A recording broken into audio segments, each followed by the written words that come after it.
Welcome to our Payments, Refunds, and Voids training for version 1. Let's get started. By the end of this training, you'll be able to take payments and process refunds and voids. Here I have my customer Nicole that came in for an appointment and is now ready to pay.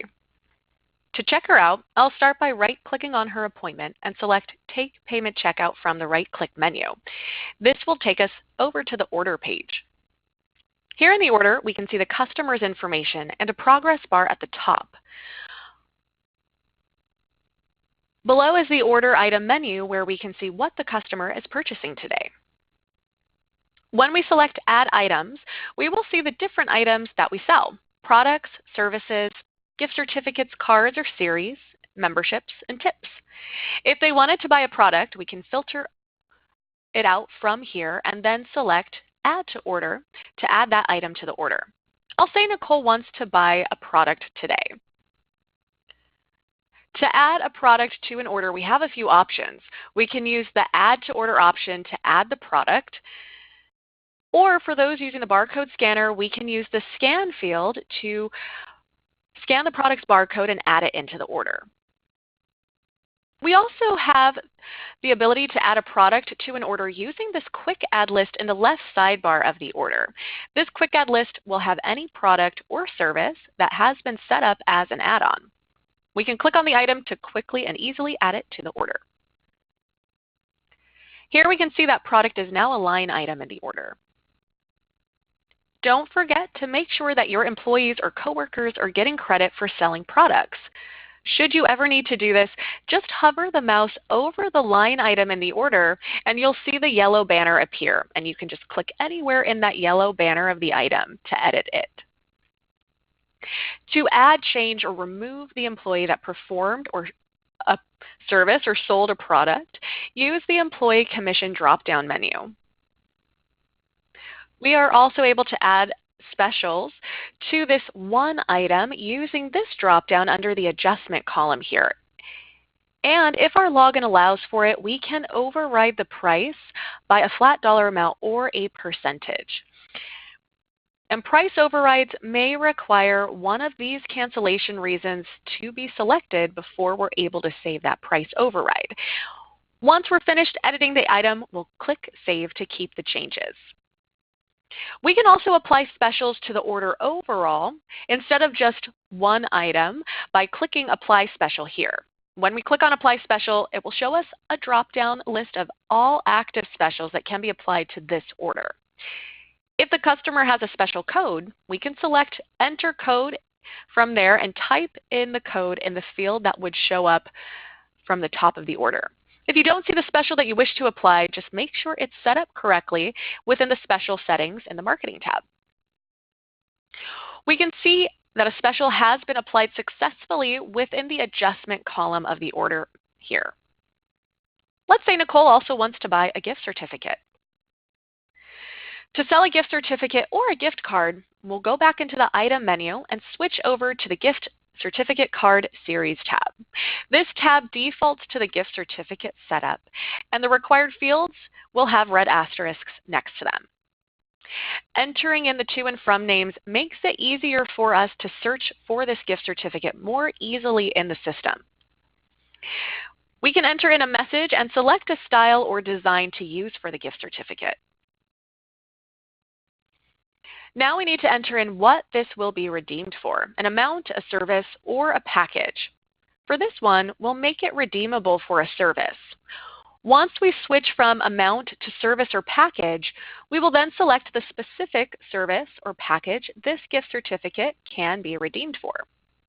Also notice that the option to include a tip has appeared, and we can set that up for a dollar amount or percentage.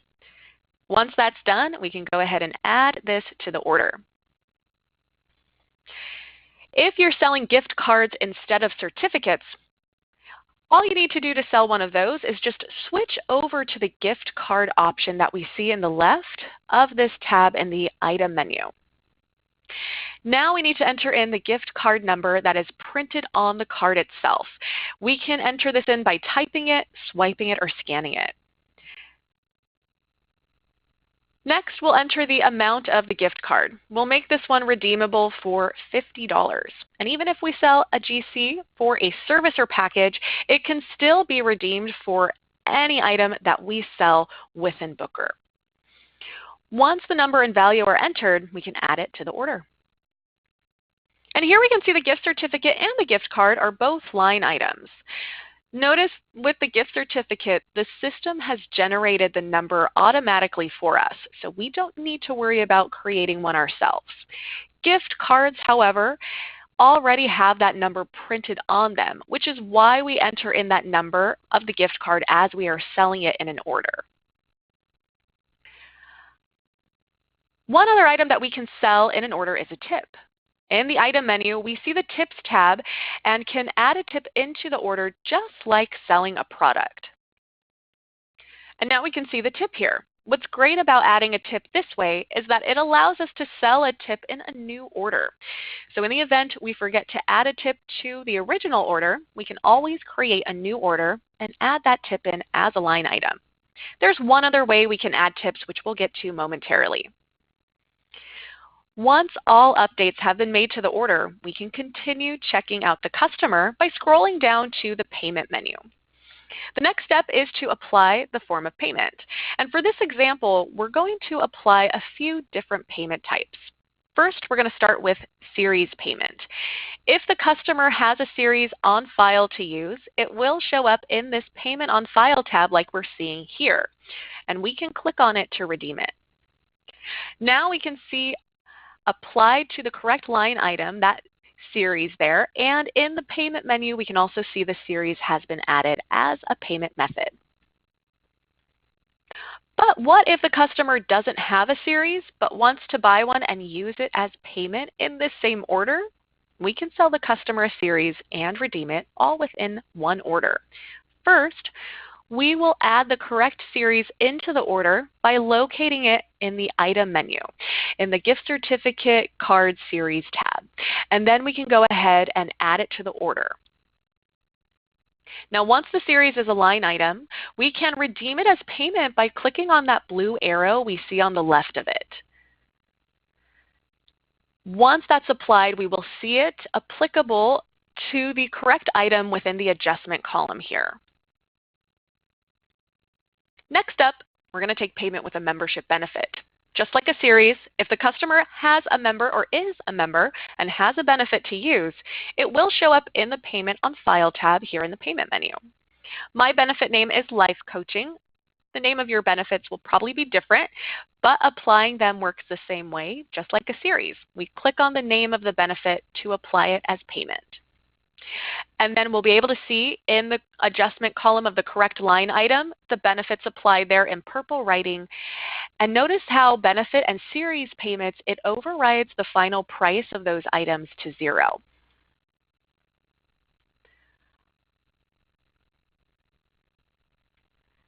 And just like how a series can be redeemed in the same order it's sold, memberships have that same function.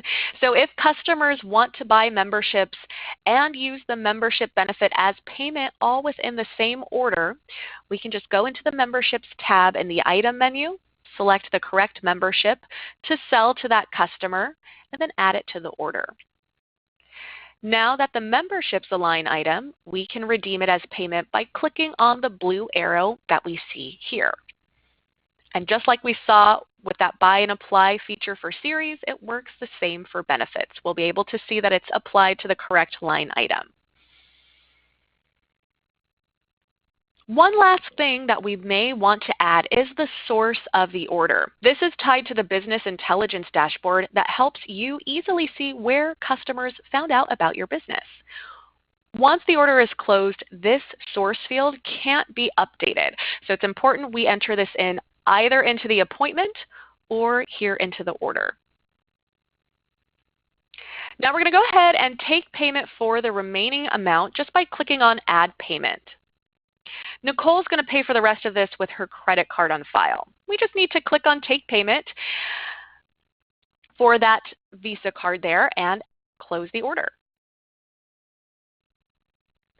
Once all payments have been taken, the final actions page will pop up, and here we have some options on giving receipts. We can print a receipt for the customer to sign. This is also the second place that we can add tips. We can click on the Add Tips button to start. Here we see the tip line has appeared below, and we can enter that tip by a dollar amount or percentage of the order total in this field on the right. Once that's done, we can choose from one of the options below. We can make changes if we need to modify the order at all, or we can place the order and print or email a receipt, or not give a receipt at all and just place the order. And now we see the order is closed.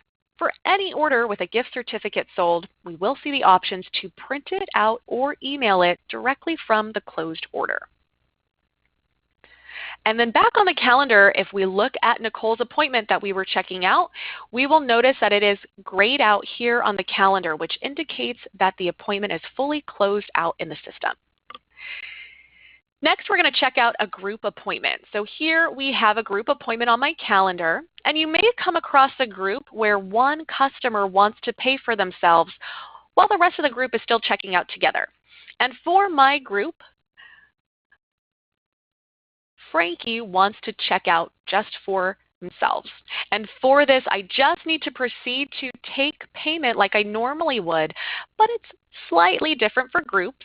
When we right-click and go to take payment for an appointment that's part of a group, we'll have the option just to hover over Take Payment Checkout, and we'll see that additional pop-out from here that allows us to choose if we're checking out the entire group or the customer only. And since Frankie's paying just for himself, I'm going to select Customer Only for him. When we do this, the system notifies us that it's going to create a new order for the customer, and we'll click on OK to proceed. Here in the order, we can see that Frankie is only going to pay for the service he received. And Frankie's paying with a gift card today. And to redeem a gift card or a gift certificate, it will work the same for both, not a separate process like there is to sell them. But we can select the gift certificate card tab in the payment menu. We're going to enter in that gift certificate or gift card number in this field and click Look Up GC Number. The system will locate it and tell us the available balance. And once we're ready, we can go ahead and add payment to apply it. This gift card is only covering $50, so we will need to collect the remaining $91.70 with another payment. We can click on Add Payment to do this. We will use a credit card he has on file to charge the remaining amount. And here's the final actions page. I've already clicked on the Add Tips button, and we can see the tip line here at the bottom.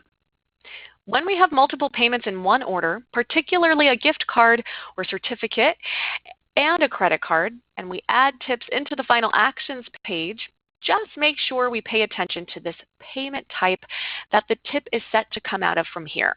You can see here in this order it defaulted to the gift card. Using the drop-down, we can switch it over to the credit card. And now that everything looks correct, we can place the order and close out. And again, we can see the order is closed. Now let's check out the rest of that group appointment. We will right-click and take payment for the entire group. Here in the order of the group, we will see each line item is showing the services everyone in the group received. We can move down to the payment menu and take payment with a credit card for this example. From the final actions page, we'll add tips here.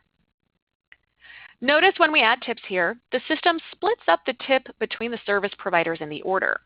Should we need to adjust this split, click on Split Staff Tips. Here we can edit the tip amounts and place the order. Just make sure that the tip amounts you're entering into the individual employees adds up to the original tip total entered in here. And then we can place the order and close out. Now we can see the order is closed. And don't forget about the order history. You can click on the clock icon next to the close date at the top to see all of the order's history. Let's move on to refunds and voids. Once the order is closed, we see the options to void and refund at the top of the order item menu area. a void will undo the order that was processed. And voids will only be available to process the same day the order was closed. So all of my orders I closed yesterday, I no longer have the option to void today. The reason for that is due to credit card payments. When all of those payments batch out for the night, all of those credit card charges roll over from pending charges into permanent charges on the statement. And if we void before those credit card charges roll over into permanent charges, that pending charge, even though customers may see it on their credit card statement, it will eventually drop off after a few business days, as if that charge never existed. And that is why voids can only occur the same day the order is closed. Voiding is a good idea if any kind of item or payment was submitted incorrectly. And if you attempt to void an order after the close date, you will only find the option to process a refund. And voiding an order for a booked appointment will revert the appointment back to an open state on the calendar. And we can void within the order itself, or we can start to void from the Manage Orders page like I'm doing in this example. Now, once we locate the order, we can click the void icon under the Actions column on the right of the order we're voiding from this particular page. And when we click on void, we will get that pop-up message asking us to confirm. Once that's processed, we are taken into the voided order. Now, since this was part of an appointment, I need to check out this customer again from the calendar and have the opportunity to do it correctly this time. Because typically when we are voiding, it means some mistake was made in the original order we closed, and we want to erase it or wipe it out as if it never existed and start over again. Refunds will also return funds to the customer, but instead of how a void would appear on a credit card statement, it would just eventually drop off. For refunds, customers would see a charge on their credit card statement and then another line item indicating that a refund has occurred as well. Refunds can be processed anytime after the order has been closed in the system with respect to your own refund policy. Processing a refund has a few steps. It's not as easy as voiding. And before you process a refund, it is very important to keep in mind that refunds do not remove commission that may have been assigned to an employee for that service or product. We can locate an order to refund from the Manage Orders page like we saw earlier, but we can also start a refund directly from the calendar for an order with an appointment. Really a matter of preference on your part. We're just showing different ways to get into the closed orders. Now here on the calendar, we can right-click on the closed appointment, hover over the View option, and from there we're going to select to view the invoice. That'll bring us into that closed order. And before we process a refund, remember, we need to remove the employee from the item that we are refunding to make sure they're not getting paid commission on this. And you must do this before the refund occurs. And today we're refunding this dill essential oil. I need to remove the commission from my staff member, Katie. And I'll click on the dill essential oil itself to do this. This is the one thing within a closed order that we're still able to change after it's closed. We can use that employee commission drop-down menu to filter out the options. We'd actually switch this from the employee's name to no employee selected and then save our changes. And notice now this item no longer has an employee assigned to it. And we can click on Refund at the top to process a refund for this item now. Here in the Refund menu, we can select what's going to be refunded. We're only refunding one item today, so we need to select it in the Refund Item dropdown. We can also choose the refund method. It will default to the original payment type, but we can switch it to a gift certificate or card if we prefer to give store credit. And just be aware, credit cards are only available to refund within Booker itself for 60 days. That is 60, so about 2 months. That is due to Booker being PCI compliant. 2 months is a pretty generous refund policy on top of that, but if you ever need to refund directly back to a credit card after that 60-day period, please reach out to your merchant processor and they'll be able to help you with that. We can edit the amount of the refund if we need to, and we have the option to add any retail back to the inventory count. We are also able to write refund notes, which are tracked in the Refunds by Day report. And once everything's set correctly, we can click on Submit Refund to process it. And once we click that button, the refund happens automatically. There's no need to swipe a credit card for refunds. We can see the refund amount in red writing throughout the order, and we can also see the section for refunded items in the payment history as well. And just keep in mind, refunds do not remove commission that may have been assigned to an employee for the service or product. You can refund an order if the customer wishes to return just one item or if it's been at least 1 day since the order was closed. And with this one, for example, if I came into your business and purchased 3 products, but then came back a couple hours later just to return one of them, you have the option at that point to void or to refund, and that would really be a business preference for you. And it's very important to keep in mind that once a refund's processed in the system, that is a final action. There is nothing that can be done to change that. We can't even change it from our end here at Booker either. And you want to think of your reporting and your numbers and keeping all of that data accurate. We would always be able to refund additional items within that same order that one item's been refunded. We just won't be able to edit or modify any existing refunds. And let's touch on some order management. We can manage and locate orders in the Orders tab in our Manage Orders page. And we can search using these fields on the left and also through some of these options we have along the top. We can click on the order number to open up the order number, or the order itself rather. And if we ever need to locate a gift certificate or a gift card in the system, we can go to the Gift Certificates Cards page, also here in the Orders tab, to see a list of all of those. And if we ever needed to locate a series in the system, we can come to the Series page also here in the Orders tab to see a list of those.